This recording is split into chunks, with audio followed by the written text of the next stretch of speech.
Okay, so we were continuing with the topic subject, verb, and agreement, right? And we have learned all the basic rule and regulation. We have learned all the basic rules and the other exceptional rules that are applicable in forming a proper and correct sentences in subject, verb, and agreement, right? We have understood how to correct a sentence and how to arrive at the subject and verb agreement through proper selection, and what we need to do in it in order to make the verb agree with the subject. Identify the subject, identify the quantity of the subject, and then use the proper use the prop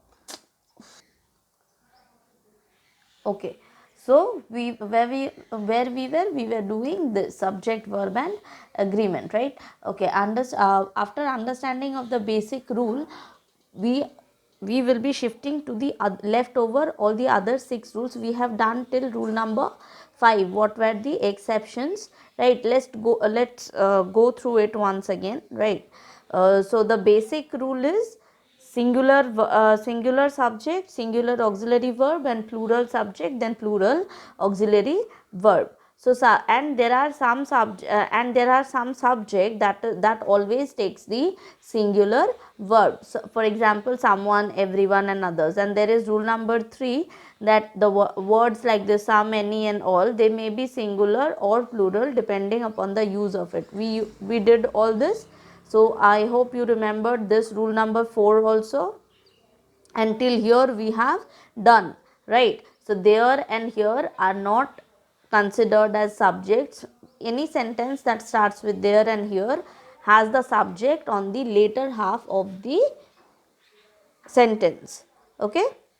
Okay, we will be now moving on to collect rule number 6, that is about how to agree or how to do it with rule number 6, how to do it with the collective noun. So here it is written clearly, you can see that collective nouns may be singular or plural depending on their use. Okay, so our the auxiliary verb, if the subject is a collective noun, the auxiliary verb that is used in it will be used discreetly depending upon the background, depending upon the situation, or depending upon the meaning of the sentence. You have to use your own discrete to use it properly. For example, here there are 2 examples. The orchestra is playing a hit track. So here the orchestra is a singular subject. Then the orchestra were asked to submit the background tracks. Rule number 7.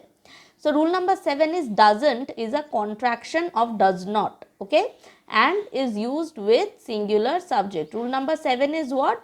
Doesn't. The word doesn't is a smaller version or abbreviated form of does not, and we always use does not with singular subject, and don't or do not is always used with plural forms. Here below there is an example, he does not like it, so he doesn't like it. So whenever the subject is singular, we use doesn't or does not, and whenever the subject is plural we use do not. Okay, so going to rule number 8. Okay, so here there is a little bit of misprint. It is rule number 9, but it is rule number 8. Okay, rule number 8. There are some noun while in plural form are actually singular in meaning. So here it is called that, for example, news, mathematics, dollars. Okay, so these are few nouns which are plural in nature, but they always use singular auxiliary verb. So almost rule 8 and 9 or almost rule 9 and 10 are 9 and 10 are similar by nature. Okay, so nouns such as civics, news, dollars, mathematics require singular verb. $1 million, this is very easy.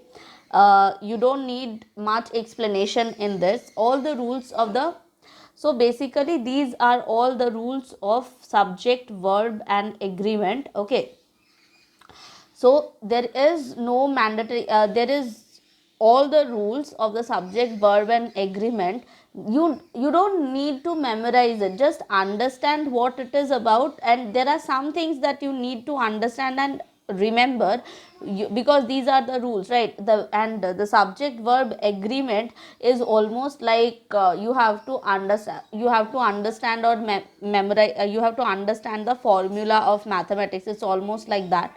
So you have to, some parts you have to remember while using it, like this one, news, this particular rule number 9 and 10, you have to understand, you have to memorize that these are the words that always use the singular verb, or singular auxiliary verb, although it is in plural form, right? And for collective nouns such as a swarm, beehive, for using here in rule number 7, rule number 8, right? So rule number 6. Okay, so here you have always seen that collective nouns will always either be in singular or plural, depending upon the situation or context of the sentence. Okay, so this is so this is all, these are the basic rules of subject, verb and agreement. There is an exercise after this, right? Okay, so these exercises you have to complete in your, you have to complete these exercises in your English copy, language copy. So this is the first exercise. Okay, so now this is the second one, and this is the third one. Okay, so I hope everybody will complete this. So complete these exercises in their copy. I hope everybody does it in time, and I hope everybody is safe and sound in your own homes. Okay, so do these assignments, and this is, with this I will end the topic subject verb agreement. From tomorrow we will be starting another literature chapter. Okay, thank you.